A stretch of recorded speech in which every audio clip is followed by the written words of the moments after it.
자, 이어서 오늘 8절부터 하겠습니다. 2번 문제죠. 뒷장, 오늘 교재 뒷장. 바울은 어떻게 기도했고 하나님은 어떻게 응답하셨습니까? 자, 일단 8절에 보면 바울의 기도가 나옵니다. 자, 이것, 즉 바울을 괴롭게 하는 육체의 가시를 나한테서 좀 빼달라고, 이 가시 좀 뽑아달라고 내가 3번 죽게 간구했다, 이렇게 되어 있습니다. 간단한 구절이지만 이 구절에서도 우리가 좀 생각해 볼 게 있습니다. 하나는 이게 이제 지난주에도 셋째 하늘 할 때 간단하게 얘기했었습니다만, 여기서 말하는 3번이 꼭 1번, 2번, 3번이 아닐 수도 있어요. 그럴 수도 있고요, 아닐 수도 있습니다. 여러 번 간구했다는 것을 표현하는 말일 수도 있고, 아니면 정말 이제 3번 간구했는데 주님 응답하신 걸 수도 있는데, 어쨌든 1-2번 간구한 건 아닙니다. 그죠? 3번이니까 1-2번 한 건 아니에요. 그리고 간구했습니다. 기도하고 간구, 뭐 결국은 같은 거지만 다른 단어죠. 간구했어요. 간절히 구했습니다. 바울도 간절했다는 거죠. 그만큼 어려운 문제였다는 거예요. 바울에게도 이런 문제가 있었습니다. 그리고 이런 문제를 달고 살았습니다. 바울이 굉장히 감당하기 힘들어서 하나님 제발 이것 좀 해결해 주십시오 하는 문제를 바울이 달고 살았어요. 이것만 없었으면 좋겠다. 이것 때문에 주님 너무 힘듭니다. 이것이 주님 섬기는데 방해가 됩니다. 이런 문제가 바울에게 있었어요. 바울을 여러 번 간구하게 만든, 각자 사람에게 다를 수 있어요. 건강 문제일 수 있고, 경제적인 문제일 수 있고, 사람과의 관계 문제일 수 있고, 가족 문제일 수 있습니다. 근데 바울에게도 그런 게 있었어요. 너무 힘들어서 간구하는 문제. 자, 3번 죽게 간구했다는 것에서 바울 입장에서 그렇게 생각할 수 있고, 또 하나는 이제 주님 입장에서 생각하면 주님이 이 기도에 바로 응답해 주셨다, 안 해주셨다? 안 해주셨다요. 그죠?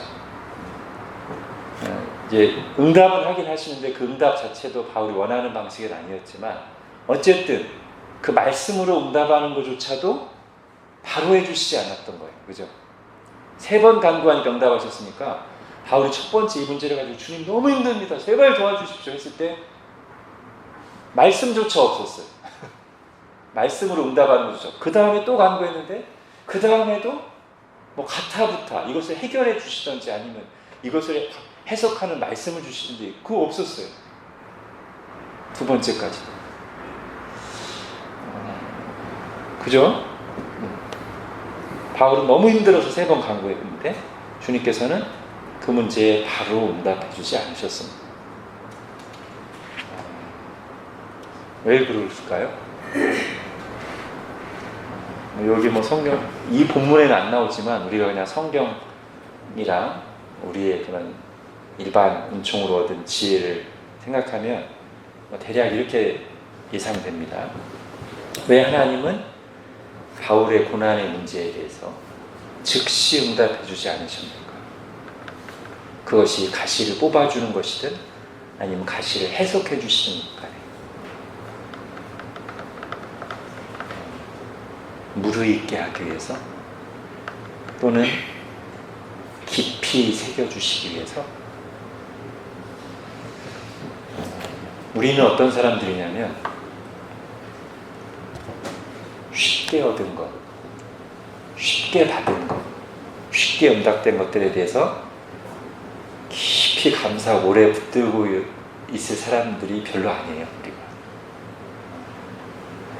오히려 어렵게 얻은 걸 더 귀하게 여기고, 고난을 이론으로만 아니라 실제로 그 고난이 얼마나 힘든 것인지를 경험하고 통과한 뒤에 얻을 때 정말로 깨달을 수 있는 사람들이지, 좀 어려운 거 시작되자마자 기도하면 바로 응답해 주시면 그럼 우리가 어떻게 할까요? 굉장한 고난 중에 있는 지체들을 위로하고 도와준다고 할 때 그거 기도해봐. 직방이야. 이 말밖에 할 게 없잖아. 정말 얼마나 어려운지도 모르면서. 그죠? 바울이 3번을 간구하고 사실은 그 뒤에 온 응답조차도 가시를 뽑아주는 건 주신 건 아니어서 이게 얼마나 어려운지를 체험적으로 알고요. 그죠? 그러면서 또 이 기도에 씨름을 하면서 그러잖아요. 우리가 이제 예를 들면 우리가 가장 영적으로 민감할 때 중에 하나가 어떤 중요한 문제에 관해서 주님의 인도하심을 구할 때잖아요. 예를 들면 이제 목사인 제 입장에서는 제가 이제 부교육자를 여러 교회에서 해서 사역지를 몇 군데 이제 교회를 여러 군데 사역했는데 그때 사역지를 구할 때 교회의 인도하심을 구할 때 그때가 굉장히 예민해졌던 것 같아요. 제 생각에 영적으로 하나님의 뜻대로 가기 위해서 그죠? 뭐 그런 경우라든지 아니면 어떤 고난의 문제를 만났을 때 근데 보통 이제 제 경험을 비춰보면 첫 번째 하나님의 인도하심을 구하고 기도를 시작할 때는 별로 저 자신을 돌아보거나 아주 막 깊이 있게 기도를 안 한 적이 많은 것 같아요. 근데 이제 기도했는데 날짜는 다가오고 뭐 결정은 해야 되는데 기도했는데 뭔가 마음에 주님이 주시는 확신과 인도하심을 안 볼 때는 점점 더 저 자신을 낮추면서 영적으로 막 안테나를 민감하게 세우면서 제 자신을 돌아보면서 그렇게 기도하게 되는 경우가 많았던 것 같아요. 제 경험상으로. 그래서 뭐 고난도 그럴 수 있습니다. 처음 기도했을 때 당장 바로 들어주실 때는 우리가 그다지 우리 자신을 돌아보거나 주님을 더 간절하게 찾거나 더 영적으로 민감해지지 않을 수 있어요.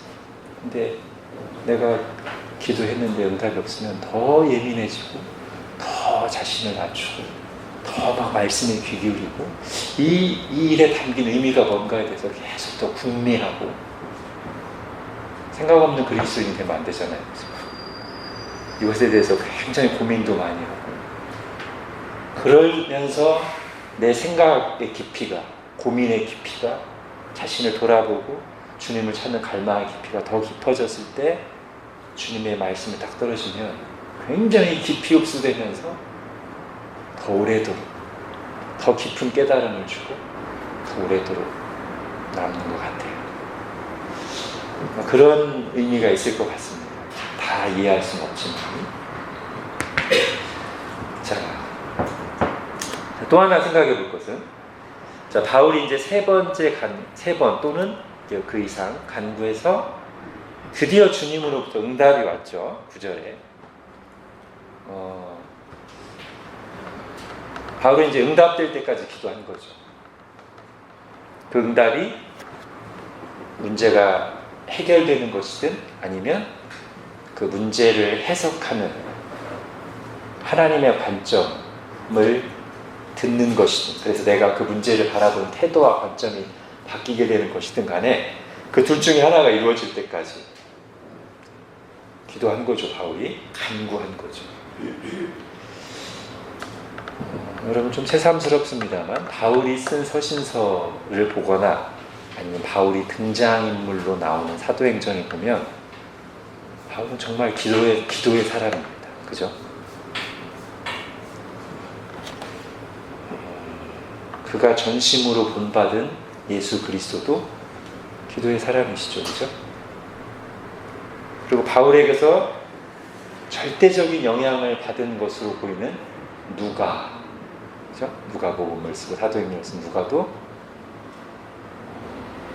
신약 성경 저자 중에 2등가라는 서러워할 만큼 기도를 굉장히 강조하는 사람. 그래서 제가 볼 때는 이런 것 같아요. 바울이 기도의 사람인데 바울은 항상 어떻게 얘기하냐면 내가 예수 그리스도를 본받은 것 같이 여러분은 나를 본받은 사람이다. 바울이 전심으로 따로 본받았던 예수님도 기도의 사람입니다. 그리고 바울에게서 절대적인 영향을 받은 누가도 기도의 사람이 됐어요.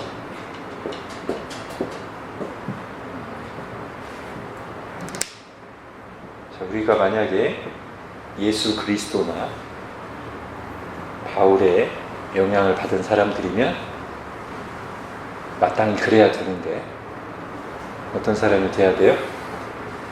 기도의 사람이 돼야 돼요. 그죠?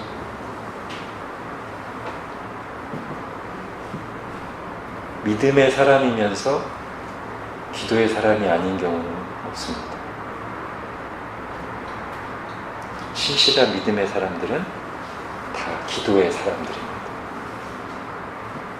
기도로 주님과 교제하는 사람들이죠. 깊이. 그리고 그 기도를 듣고 응답하신 주님의 은혜와 손길을 많이 경험한 사람들입니다. 자, 9절로 가겠습니다. 바울의 기도 생활을 잠깐 살펴봤고요. 8절에서.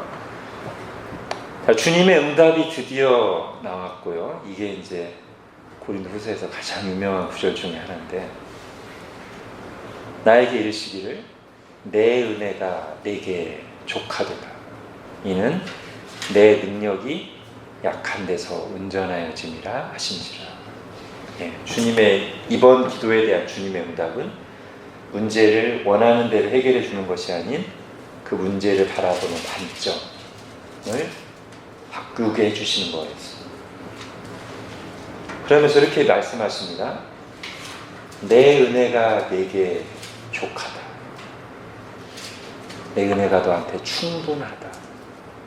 나는 너에게 이미 충분한 은혜를 주었다. 그런 뜻이죠. 실제로 주셨어요? 안 주셨어요? 주셨죠. 바울에게. 주님이 은혜 별로 주지도 않으시고서 말로만 내 은혜가 되게 좋구나 이런 거 아니잖아요. 정말 충만한 은혜를 받았죠. 바울이. 그렇죠? 예수 그리스도를 증오하고 그분의 교회를 박해하던 사도 바울이, 하나님을 등지고 살던 사도 바울이 예수님이 찾아오셔서 하나님의 원수로 살던 그를 구원하시고 사도로 삼으셔서 그를 사용해 주시고 지금까지 여러 가지 도와주시고 은혜를 베푸셨잖아요.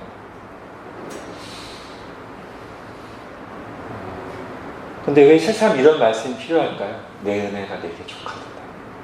우리는 어떤 문제가 딱 생기면 그 문제에 가려서 하나님이 그동안 우리에게 주신, 그리고 지금도 내가 누리고 있는 은혜를, 큰 은혜를 생각하지 못할 만큼 부정적인 생각이나 감정에 빠지는 경우도 종종 있어요. 그죠?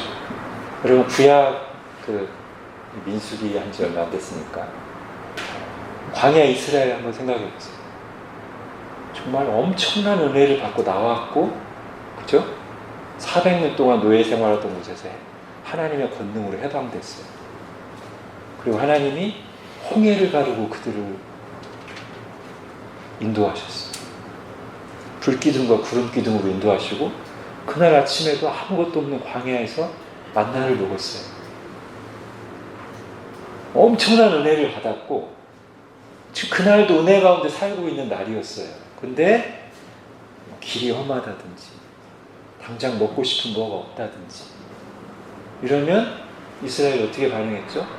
마치 아무 은혜도 안 받은 것처럼.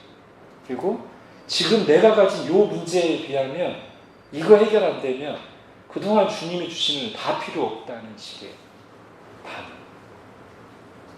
그걸 반복했어요. 이스라엘, 그죠? 근데 이스라엘만의 문제가 아니라 우리도 그래요, 그죠? 저희도 그냥 여기 가시 표현 나왔으니까 지금 막 온몸이 건강하고 주님이 많이 주셨는데 내 손톱에 가시 하나 딱 들어가 있으면 이게 막 전부인 것처럼 여기에만 집중해서 우리가 그런 사람들이잖아요.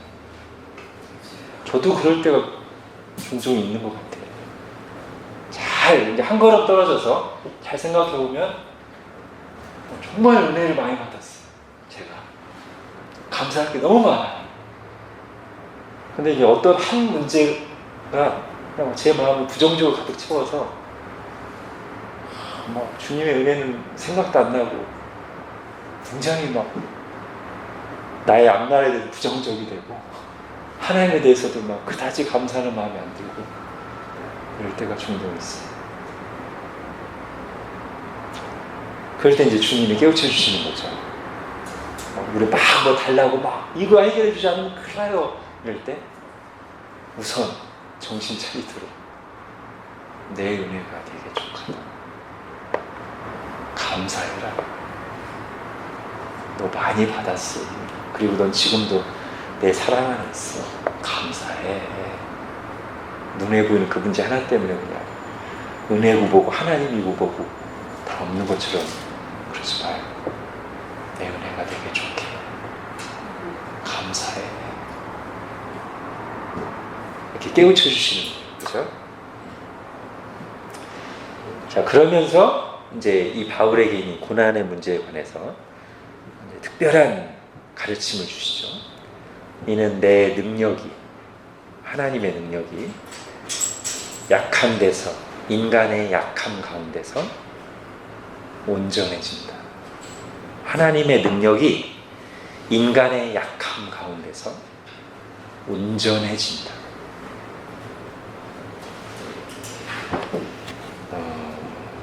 이게 무슨 뜻이겠습니까? 나의 약함 때문에 하나님의 영광이 가려지고 하나님의 능력이 제한받는 것이 아니라 도리어, 여기 나온 대로 도리어 나의 약함 때문에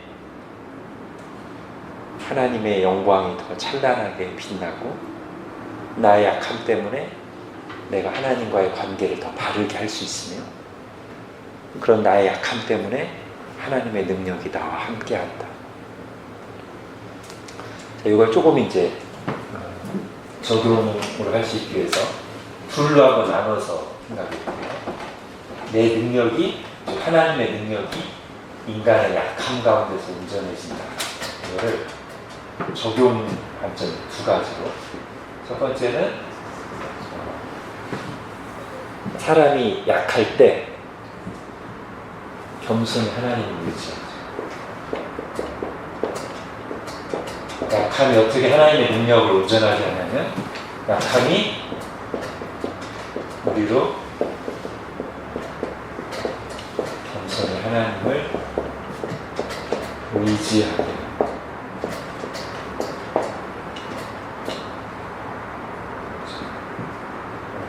우선 이런 관점에서 약할 때 온전해지다. 이거는 바로 앞에 나오는 구절에 의해서 지지를 받죠. 7절을 보십시오. 지난주에 한 구절. 왜 가시를 주셨어요? 너무 자만하지 않게 하시려고 주셨다고 했잖아요. 그게 지금 이거 1번이랑 연결되는 거예요. 어떻게 인간의 약함 속에 하나님의 능력을 온전해지는가? 7절에 나온 것처럼 하나님께 받은 게 너무 큰데 그 무기를 제대로 사용하지 못하다가 사고가 날 수 있어요. 안전장치를 주셔요. 겸손히 하나님을 계속 의지하고 하나님을 겸손히 의지할 때 하나님의 능력이 계속 그와 함께 하잖아요. 그죠? 저게 첫 번째. 내 능력이, 하나님의 능력이 인간의 약함 속에 온전해지는 것.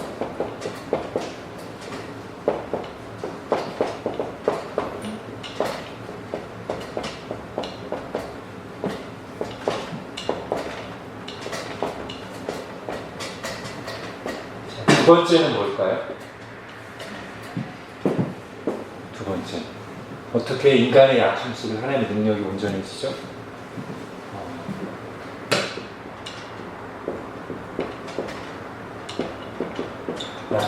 인간의 약함이 하나님의 능력, 하나님의 강함을 더 잘 드러나는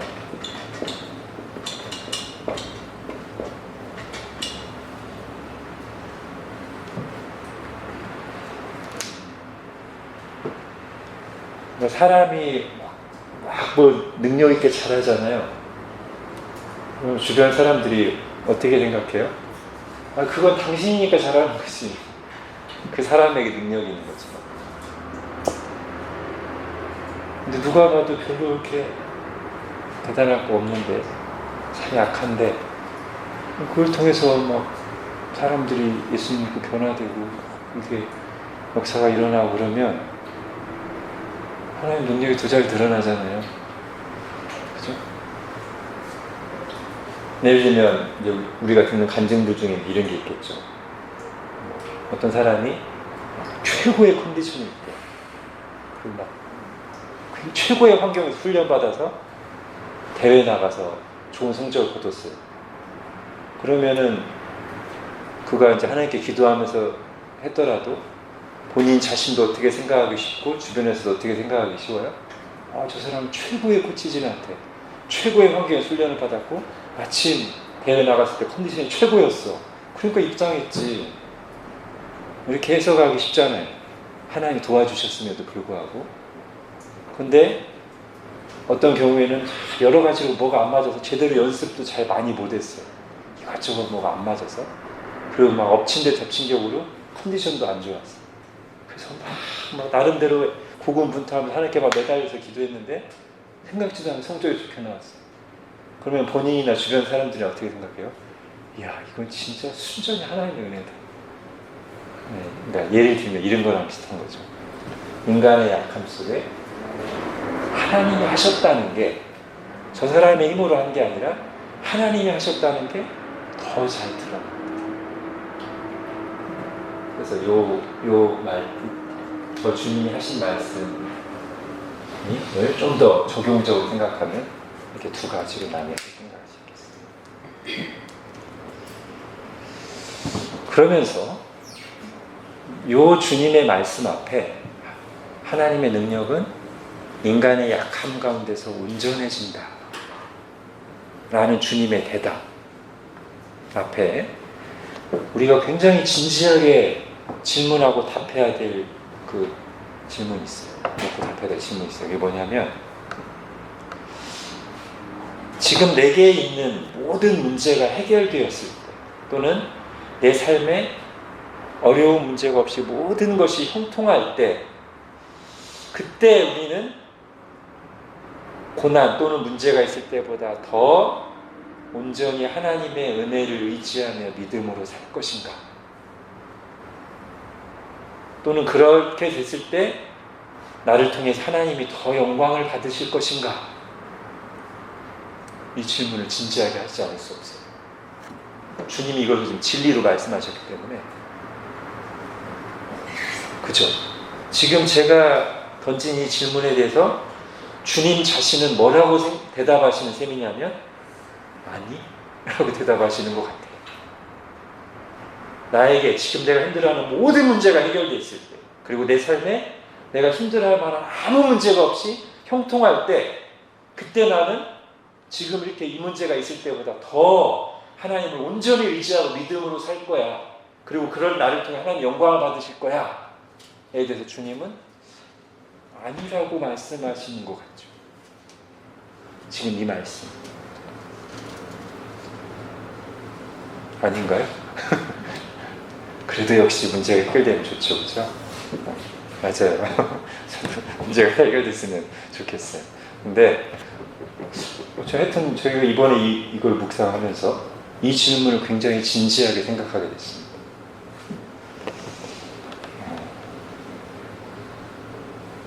우리에게 있는 모든 문제가 해결됐을 때 어쩌면 지금 내가 이 문제를 힘들어하고 있을 때보다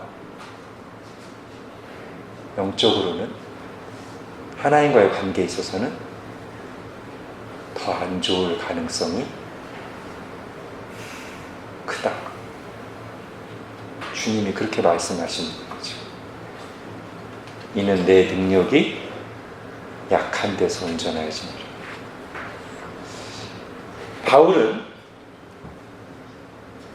주님의 이 말씀을 받았습니다.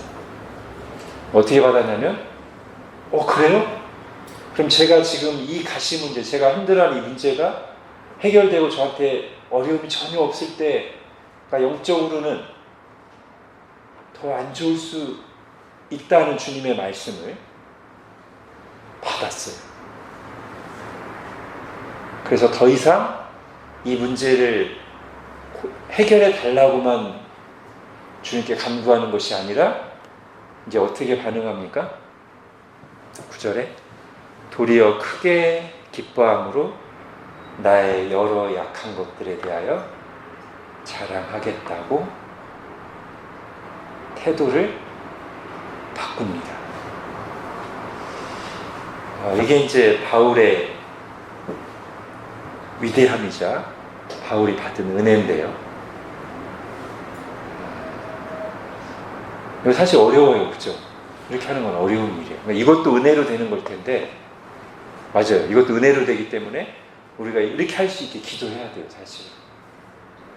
내 생각과 다른 주님의 응답이 왔을 때, 그것을 그냥 억지로가 아니라, 여전히 내 생각은 그대로 둔 채, 억지로가 아니라, 저는 이렇게 생각했고, 이렇게 되기를 바랬지만, 주님이 이렇게 말씀하시고 그게 맞다고 하신다면 저도 이제부터는 생각과 태도를 바꾸겠습니다 라고 반응할 수 있게 하나님 은혜를 베풀어 주세요. 이거 제 힘으로 안 됩니다. 그렇게 해요, 그죠?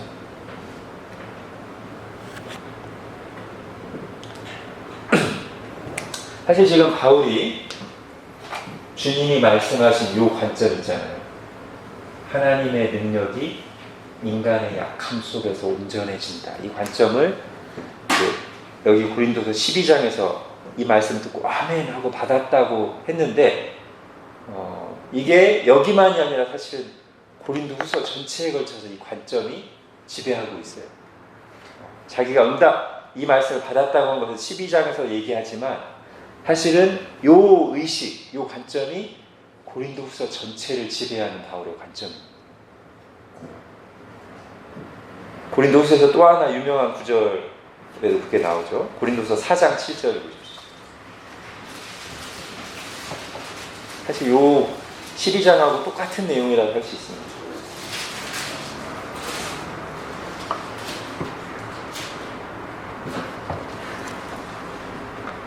고린도후서 4장 7절 같이 읽겠습니다. 시작.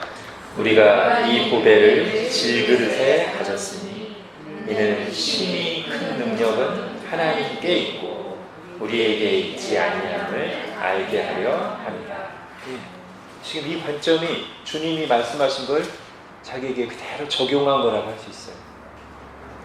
질그릇은 결국 뭐를 상징적으로 보여주는 표현입니까? 약함, 그죠? 여기서 말하는 약함. 우리가 이 보배를 질그릇에 가졌다. 우리는 약하다. 사람은 약하다. 주님이 세우신 일꾼들은 약하다. 약하게 보인다. 왜 그러느냐? 이렇게 구원을 행하는 하나님 나라를 이루어가는 이 심히 큰 능력은 인간 사역자들에게 사람에게 있는 게 아니라 오직 하나님께 있다는 것을 분명히 드러내기 위해서고 사역자들 자신도 그것을 깨닫게 하기 위해서다. 바울이 그렇게 말하는 거죠. 고린도서 4장 7절 주님으로부터 들은 걸 그대로 적용합니다. 자, 1장으로 가볼까요?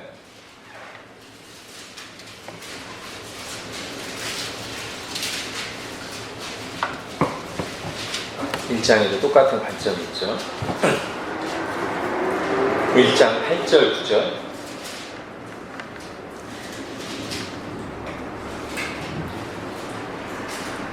형제들아 우리가 아시아에서 당한 환난을 너희가 모르기를 원하지 아니하느니 힘에 겹도록 심한 고난을 당하여 하나님 너무 힘듭니다. 못 살겠습니다. 할 만한 고난을 당했어요. 근데 그 이유를 또 바울이 뭐라고 해석합니까? 오늘 본문하고 똑같은 관점에서 해석하죠.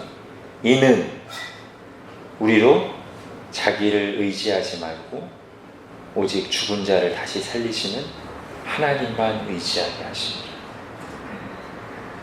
질그릇 같은 약한 자기에게 뭔가 있는 것처럼 자기를 의지하지 말고 오직 죽은 자를 살리시는 그 능력의 하나님의 능력만 의지하기 바라십니다.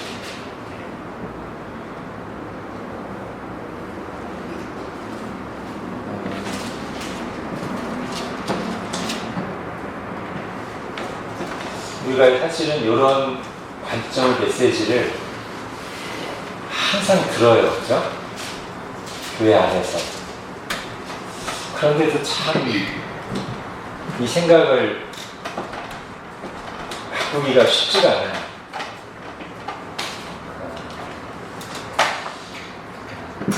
여러분, 하나님의 일을 할 때 오늘 우리 다시 한번 정리하고 가길 원합니다. 하나님의 일을 할 때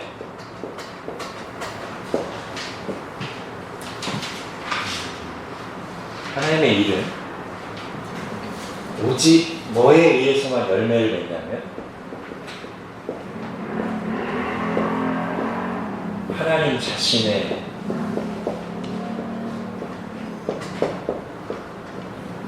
은혜와 능력에 의해서만 열매를 맺어요. 하나님의 일은.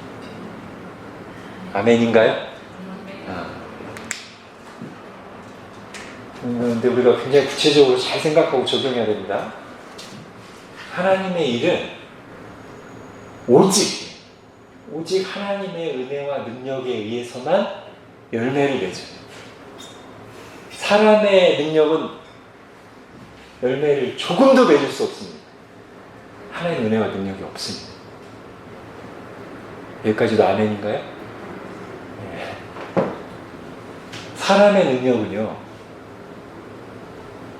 아무리 크고 대단해 보여도 한 사람을 구원하거나 영적으로 변화시키는 일을 할 수가 없어요. 조금도.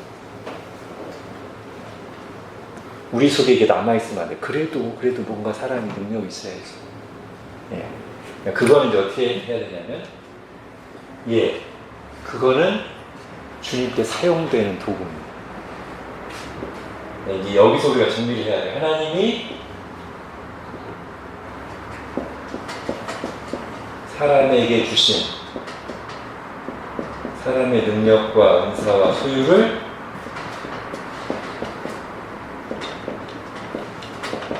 사용하십니다. 이거 이제 잘 균형을 잡거든요. 하나님이 요거를 사용하세요. 그렇기 때문에 여기서 착각이 일어나요. 하나님이 이걸 아예 안 사용하시고 그냥 갑자기 하나님이 혼자 딱 하시면은 착각이 일어날 일이 없는데, 하나님이 이걸 분명히 사용하시거든요. 그러면 이게 사용되는 것을 보고, 저거 봐요. 결국 하나님이 저 능력 있는 사람, 저 사람이 하잖아요. 이렇게 해서 착각이 일어나요. 그리고 본인도 착각할 수 있고, 하나님 나의 이런 능력 때문에 날 사용하신 거구나. 이렇게 착각할 수 있어요.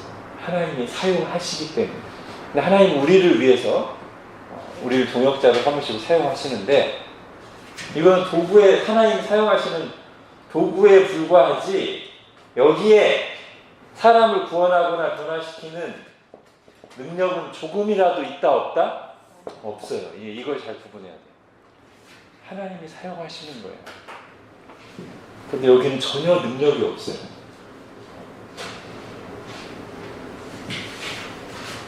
오직 여기만. 예를 들면 우병이어를 한번 생각해 보겠습니다. 우병 5,000명을 먹였어요. 남녀노소 다 합치면 한 3만 명을 먹였어요. 우병 이어가 일단 사용됐죠? 떡 5개와 물고기 2마리가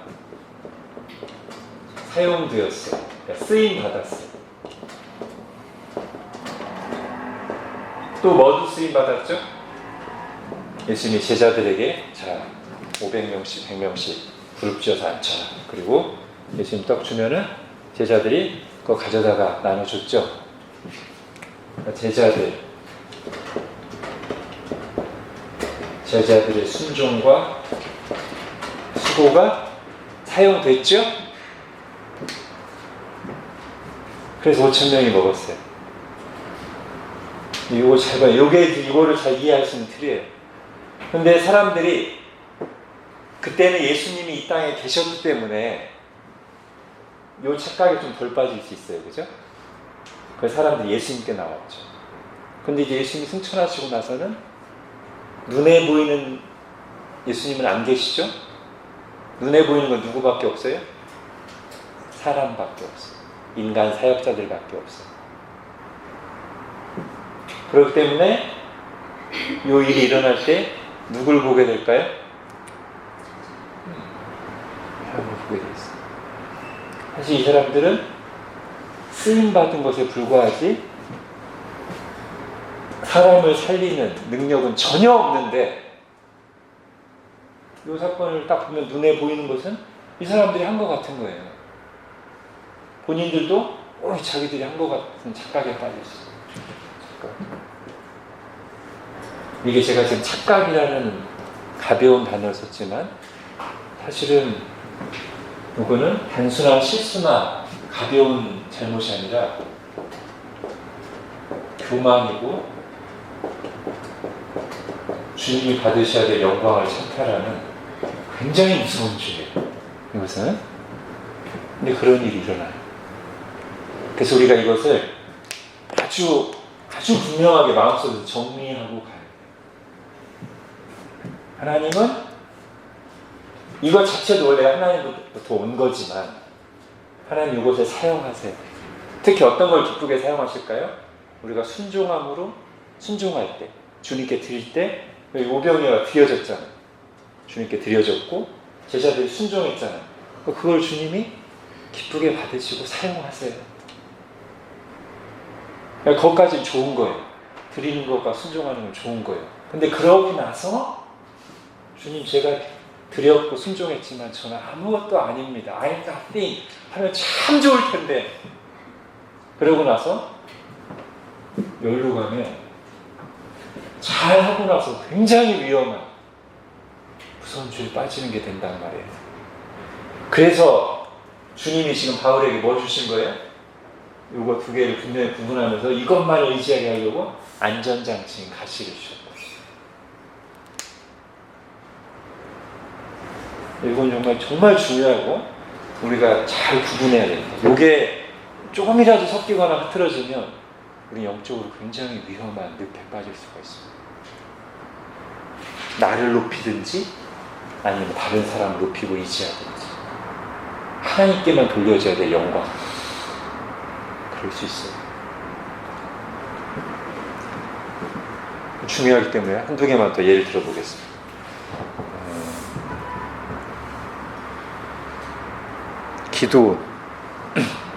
기도원을 한번 생각해 봅시다. 사사기 지난번에 했죠?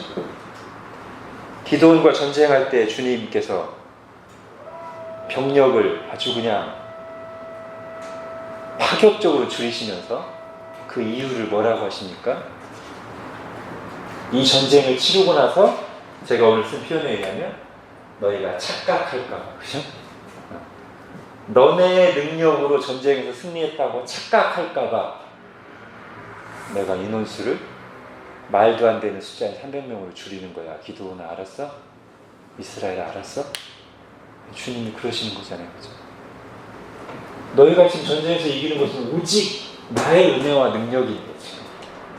근데 왜 착각에 빠져요? 우리가 가만히 있는데 하나님이 그냥 벌떼를 보내시고 막 천둥을 내리셔서 적군을 섬멸했으면 착각에 덜 빠질 텐데 하나님 우리에게 믿음이 연단하시고 순종을 요구하시려고 그들을 사용하시잖아요.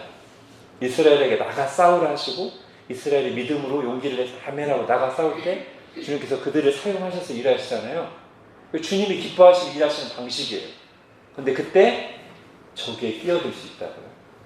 차라리 아무것도 안 했으면 모르는데 뭔가 했기 때문에 전쟁 다 지나고 나서 야 우리는 300 용사야 300 증인인데 하나님이 하신 거를 보고 거기에 동참한 증인일 뿐인데 우리가 300 용사야 우리 대단한 사람들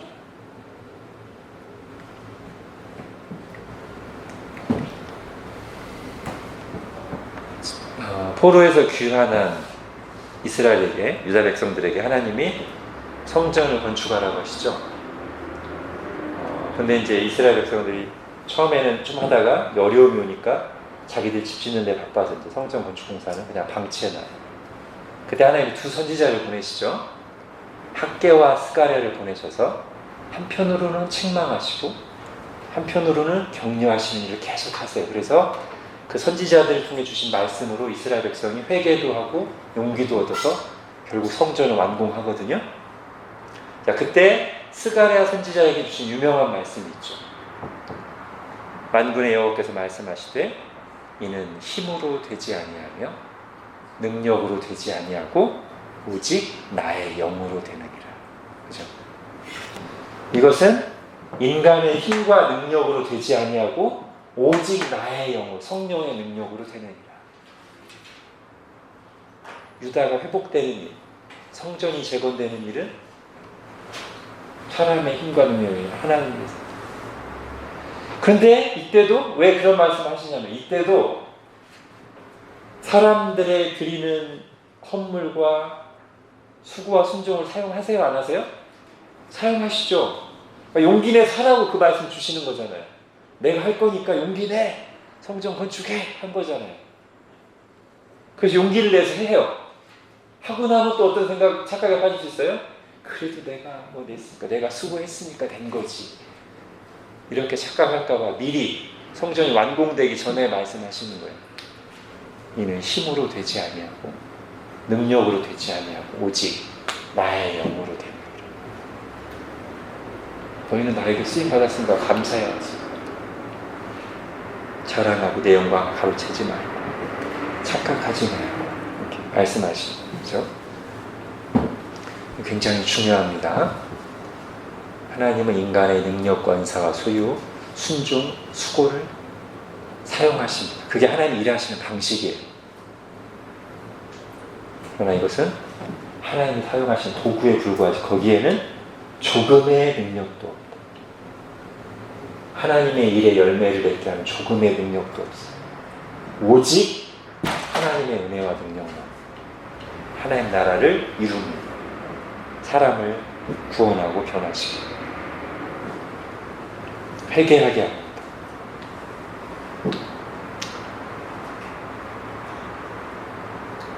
자, 그래서 우리가 뭔가를 수고하고 드리고 해서 어떤 하나님의 일이 일어났어요. 그때 우리가 어떤 생각, 어떻게 반응하는 게 당연해요? 와, 나에게 뭐가 있는 것을 생각하면 안 되고, 하나님 아무것도 아닌 저를 사용하셔서 이런 열매를 맺게 하시니 감사합니다. 하나님 홀로 영광 받으십시오. 그죠? 네. 아주 중요한 거. 사랑은 아무것도 아닙니다. 자, 이 말씀을 듣고 나서 자, 이제 바울을 반응을 다시 한번 좀 더 볼게요. 바울이 도리어 크게 기뻐함으로, 이전에는 너무 힘들어서 막 3번 간구했어요. 근데 이제는 도리어 바뀌었어요. 그 문제를 바라보는 관점이. 그리고 자기의 마음도 자기의 태도도 다르게 하기로 결심했어요. 자, 이제부터는 내가 힘들어만 하지 않고 기뻐하리라 라고 결단했어요. 그러면서 주님이 말씀하신 이 원리를 자기가 지금 직접 주님께 나가 기도했던 육체의 가시 문제만이 아니라 자기에게 있는 모든 문제에 적용합니다. 바울이 확장 적용하는 거예요. 그게 뭐예요? 10절에 가보십시오. 그러므로 육체의 가시뿐만 아니라 내가 그리스도를 위하여 약한 것들과 능욕과 궁핍과 박해와 본고를 기뻐하며 이는 내가 약한 그때에 감당한다. 그러니까 바울은 지금 이 원리를 마음으로 받았어요. 아, 그렇구나. 내가 약할 때 하나님 나에게 어떤 약한 상황이든 약한 것을 허락하실 때는 그걸 날 괴롭게 하시려고만 하는 게 아니라 그걸 통해서 하나님의 능력이 내게 머물게 하려고, 주님의 능력을 온전하게 하려고 하시는 거구나. 그렇다면 내가 지금 주님께 기도했던 육체의 가시뿐만 아니라 나를 힘들게 하는 모든 문제들, 이제 내가 다르게 바라볼 거예요. 이게 결국 나를 겸손하게 붙들어주고 내게 하나님의 능력이 머물게 하는 것이구나. 이런 관점으로 이제 바라볼 거야. 이렇게 바울이 확장 적용한 거예요. 그죠?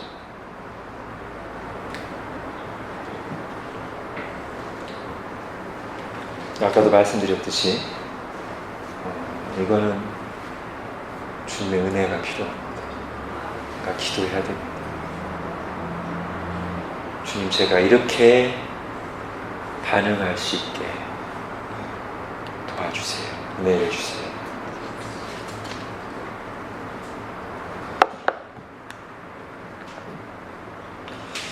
자, 나머지 부분 이제 빨리 하겠습니다.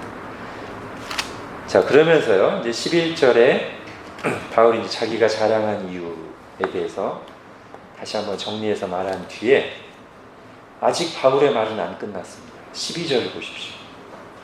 바울이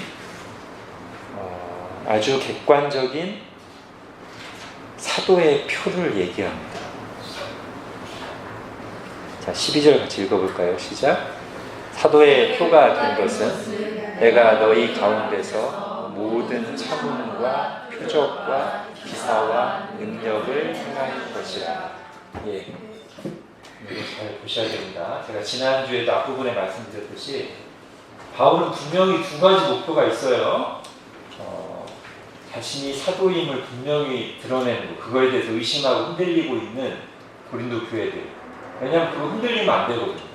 이게 흔들린다는 것은 오늘날 우리에게 적용하면 뭐랑 비슷하냐면 성경이 하나님의 말씀인가? 흔들리는 거랑 비슷한 거예요. 그러면 앞으로 성경 말씀을 어떻게 받아요? 큰일 나죠?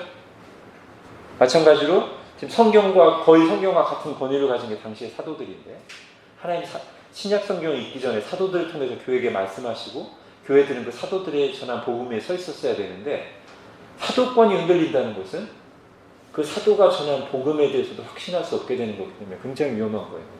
오늘날 우리가 성경이 하나님의 말씀이라는 거에서 흔들리면 그 뒤로 은혜 받는 게 힘들어지듯이. 그러니까 바울은 이 문제를 가벼이 다룰 수가 없어요.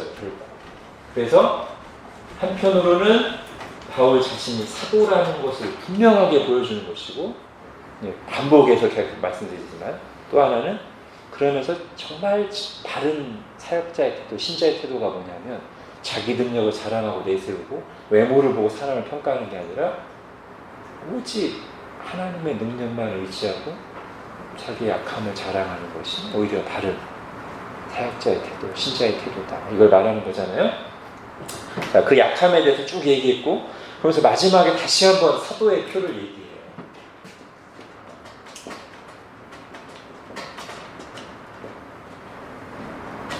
자, 우선 약함이 나오고요. 그 다음에 뭐죠? 표적과 기사와 능력.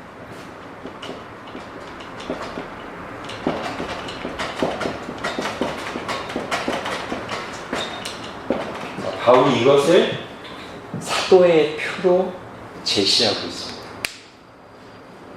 바울이 사도라는 증거로 제시해요. 저것을. 그리고 이것은요, 성경 다른 곳을 쭉 찾아보면 더 명확해집니다.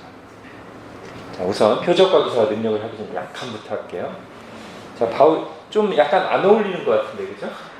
약함이 들어요. 표적, 기사, 능력은 다 어떤 겉으로 드러나는 외적인 능력, 약함은 그거랑 좀 반대되는 것 같은데. 아, 참음. 참음.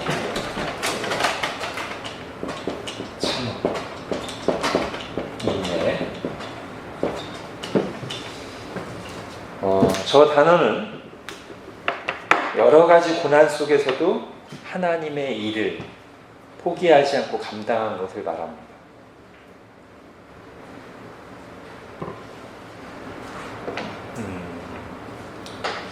사도행전 20장을 한번 가볼까요?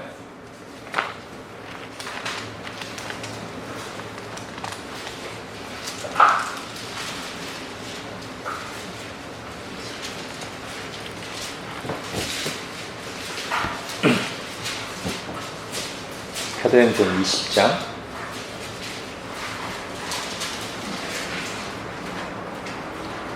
자, 17절부터 보면 바울이 이제 예루살렘을 향해 가면서 에베소 교회 장로들을 불러서 고별 설교를 하죠. 본인이 그동안 어떻게 교회 사도로서 교회를 섬겼는지, 그죠? 거기에 이제 이런 말이 있습니다. 19절 보세요. 곧 모든 겸손과 눈물이며 유대인의 관계로 말미암아 당한 시험을 참고 주를 섬긴 것과, 아마 요 문맥으로 이해하는 게 제일 적절할 것 같아요. 지금 바울이 사도의 표로 말하는 이 참음은 지금 사도행전 20장에 나오는 그런 의미죠. 여러 가지 어려움들, 사단의 시험, 외부적인 공격, 마음을 힘들게 하는 일이 있었음에도 불구하고 참고 주를 섬기고 주님께서 맡기신 교회를 세우는 일을 했어요. 자, 사도행전 18장인데 그게 나오죠. 사도행전 18장이 바울의 고린도 사역 부분이에요. 1년 8개월간 머물면서. 그때 바울이 어려웠어요? 안 어려웠어요? 어려웠죠. 아까 사도행전 20장에 나온 것처럼 유대인들이 공격이 있었어요. 그리고 그때가 왜 힘들었다는 걸 짐작할 수 있냐면 주님께서 나타나셔서 말씀하셨어요. 그죠? 두려워하지 말고 복음을 전해라. 왜 주님이 굳이 나타나셔서 바울에게 그 말씀을 하셨겠어요? 충분히 바울이 두려워할 만한 상황 속에 있음을 잘 아시기 때문에 그 말씀을 주신 거예요. 그러니까 바울이 고린도에 있을 때 굉장히 두렵고 떨리는 상황이 있었어요. 고린도 전후서에서도 고백했듯이 굉장히 힘든 상황인데 바울이 참고, 힘들다고 포기하거나 떠나지 않고 참고 거기서 주님의 일을 했고 주님이 그를 사용하셨어요. 그렇기 때문에 저게 사도의 표로 제시될 수 있는 거예요. 즉, 내 개인의 인격과 자질로 그렇게 한 것이 아니라 주님이 나를 부르시고 함께 하셔서 주님의 능력 주심으로 내가 그럴 수 있었단 말이에요. 이렇게도 표현할 수 있겠죠? 하나님이 함께하지 않으셨다면 나 못했을 거야. 진즉 포기했을 거야. 그런데 하나님이 은혜 주시고 힘 주셔서 내가 참고 인내하고 감당할 수 있었어. 그렇게 말하는 거예요. 자, 그러면서 조금 더 객관적인 표지들이 나옵니다. 표적과 기사와 능력. 여러분, 사도행전 2장을 가보십시오. 저 표현, 표적, 기사, 능력이라는 표현이 이제 몇 군데에서 나오는데, 사도행전 2장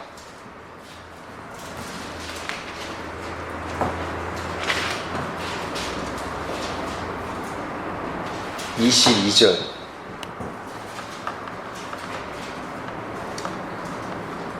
같이 읽어보겠습니다. 시작. 이스라엘 사람들아, 이 말을 들으라. 너희도 아는 바와 같이 하나님께서 나사렛 예수로 큰 권능과 기사와 표적을 너희 가운데서 베푸사 너희 앞에서 그를 증언하셨느니라. 여기 중요한 단어가 나옵니다. 사도행전 22장 22절에 지금 베드로가 설교하면서 뭐라고 얘기하냐면 큰 권능과 기사와 표적을 행하셨는데 예수님이 그게 어떤 목적을 가지고 있어요? 너희 앞에서 그를 증언하는 역할을 가지고 있어요. 이게 증거예요. 예수님이 표적과 기사와 권능을 행하셨어요. 이게 증거라고 사도가 그렇게 말하고 있어요. 자, 사도행전 2장 조금 뒤로 43절로 가보겠습니다. 자, 이건 지금 예수님입니다. 예수님이 이렇게 하셨다. 그 다음에 사도행전 2장 43절 같이 읽겠습니다. 시작. 사람마다 두려워하는데 사도들로 말미암아 기사와 표적이 많이 나타나다. 여기도 기사와 표적. 이게 누구를 통해서 많이 나타나요? 사도.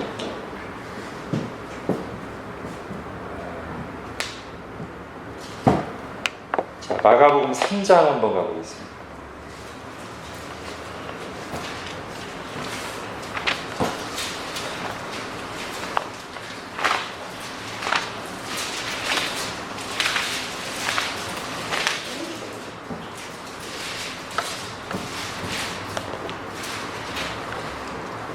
마가복음 3장 13절부터 보면 예수님이 12제자를 부르신 장면이 나오죠. 이 12제자는 곧 12사도죠. 그죠? 자, 그 중에 보면 15절 가보세요. 마가복음 3장 15절. 귀신을 내쫓는 권능도 가지게 하라. 예? 마가복음 3장 15절에는 권능.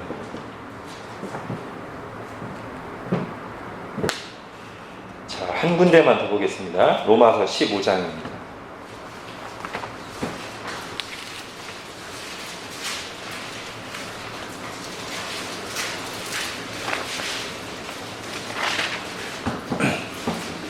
로마서 15장 18절부터 19절.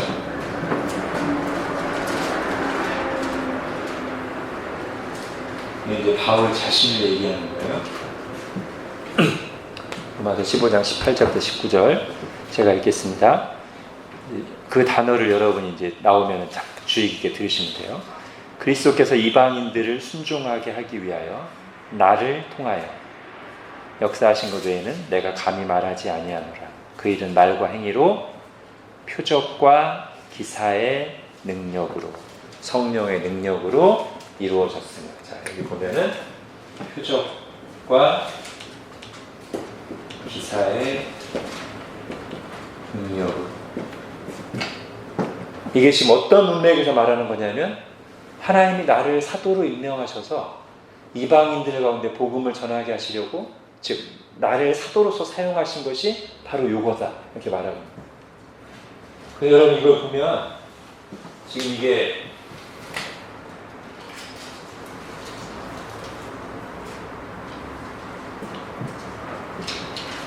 사도의 표란 말이에요. 사도의 표.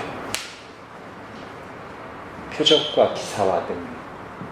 예수님이 그리스도라는 표시로서 행하시던 그 표적과 기사와 권능을 주님께서 12사도들을 부르셔서 그들에게도 그런 권능을 주셔서 이런 일을 하게 하셨는데 12사도들만이 아니라 바울 사도도 똑같이 그런 표적과 기사와 능력을 행하니 이게 바로 내가 사도된 표라는 거예요.